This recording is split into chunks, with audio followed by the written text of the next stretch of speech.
السلام علیکم ورحمۃ اللہ۔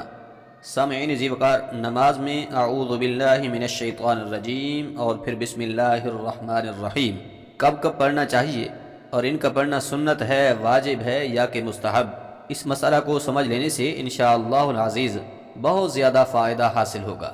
سب سے پہلے تو یہ سمجھیے کہ نماز میں اعوذ باللہ من الشیطان الرجیم کب کب پڑھنی ہوتی ہے۔ اس حوالے سے یاد رکھیے کہ جب بھی آپ کوئی نماز شروع کریں گے، چاہے وہ فرض نماز ہو، واجب ہو، سنت ہو یا کہ نفل نماز، ہر نماز کی پہلی رکعت میں تکبیر تحریمہ کے بعد سب سے پہلے ثنا پڑھنی ہوتی ہے۔ ثنا پڑھ لینے کے بعد پھر اعوذ باللہ من الشیطان الرجیم، اس کے بعد پھر بسم اللہ، پھر سورۃ فاتحہ پڑھیں گے۔ اب پہلی رکعت میں ثنا پڑھنے کے بعد جب آپ اعوذ باللہ من الشیطان الرجیم پڑھ چکے ہیں، اس کے بعد پھر پوری نماز میں، اب چاہے آپ 4 رکعت پڑھ رہے ہوں یا پھر 2 رکعت پڑھ رہے ہوں یا کہ 3 رکعت نماز ادا کر رہے ہوں، جتنی بھی رکعتیں آپ ادا کر رہے ہوں، دوبارہ سے پھر اعوذ باللہ من الشیطان الرجیم کو اس نماز میں نہیں پڑھیں گے۔ صرف اور صرف تکبیر تحریمہ کے بعد ثنا پڑھ لینے کے بعد پہلی رکعت میں اعوذ باللہ من الشیطان الرجیم کا پڑھنا یہ سنت ہے۔ اس کے علاوہ کسی بھی رکعت میں اعوذ باللہ من الشیطان الرجیم کو نہیں دہرائیں گے۔ یہ تو تھا مسئلہ کہ اعوذ باللہ من الشیطان الرجیم نماز میں کب پڑھنی ہوتی ہے۔ اب یہ سمجھیں کہ بسم اللہ الرحمن الرحیم کو نماز میں کب پڑھنا ہوتا ہے۔ تو بسم اللہ کے حوالے سے یاد رکھیے کہ جب بھی آپ سورۃ فاتحہ شروع کریں گے، سورۃ فاتحہ کے شروع کرنے سے پہلے بسم اللہ الرحمن الرحیم کا پڑھنا یہ سنت ہے۔ تو اب جب آپ سورۃ فاتحہ پڑھیں گے، سورۃ فاتحہ کے شروع کرنے سے پہلے بسم اللہ الرحمن الرحیم کا پڑھنا یہ سنت ہے۔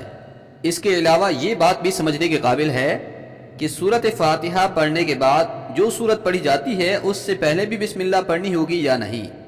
اس کا جواب یہ ہے کہ جب آپ سورۃ فاتحہ کے بعد کوئی دوسری سورت شروع سے پڑھ رہے ہوں، جس طرح کے اکثر لوگ جو ہے 30ویں پارہ کی مختصر صورتیں پڑھنا پسند کرتے ہیں، یعنی کہ جس طرح سے سورۃ الاخلاص، قل هو اللہ احد، یا انا اعطیناک الکوثر، یا قل اعوذ برب الفلق، یا قل اعوذ برب الناس وغیرہ، ان صورتوں کو زیادہ تر لوگ پڑھتے ہیں۔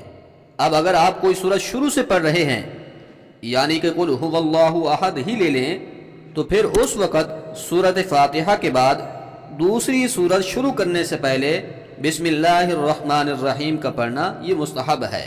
پھر سے سمجھ لیجئے کہ اگر آپ سورۃ فاتحہ کے بعد کوئی ایسی سورت پڑھ رہے ہیں جو شروع سے ہے، مثال کے طور پر آپ قل هو اللہ احد کو پڑھ رہے ہیں، تو پھر اس سے پہلے بسم اللہ الرحمن الرحیم کا پڑھنا یہ مستحب ہے۔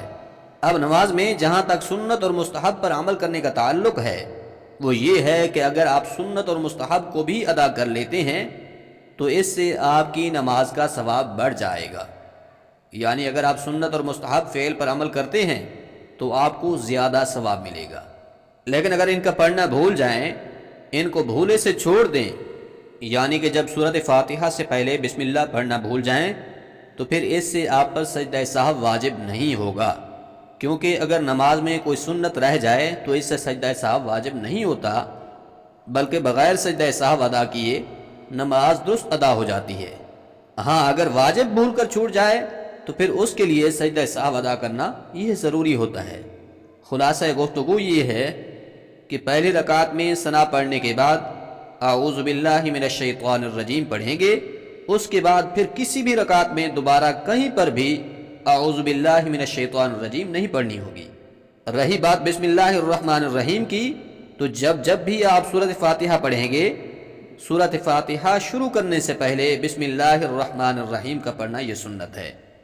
تیسری بات یہ کہ سورۃ فاتحہ کے بعد اگر کوئی ایسی سورت آپ پڑھ رہے ہیں جو شروع سے ہے، تو اس وقت بھی سورت کے شروع کرنے سے پہلے بسم اللہ الرحمن الرحیم کا پڑھنا یہ مستحب ہے۔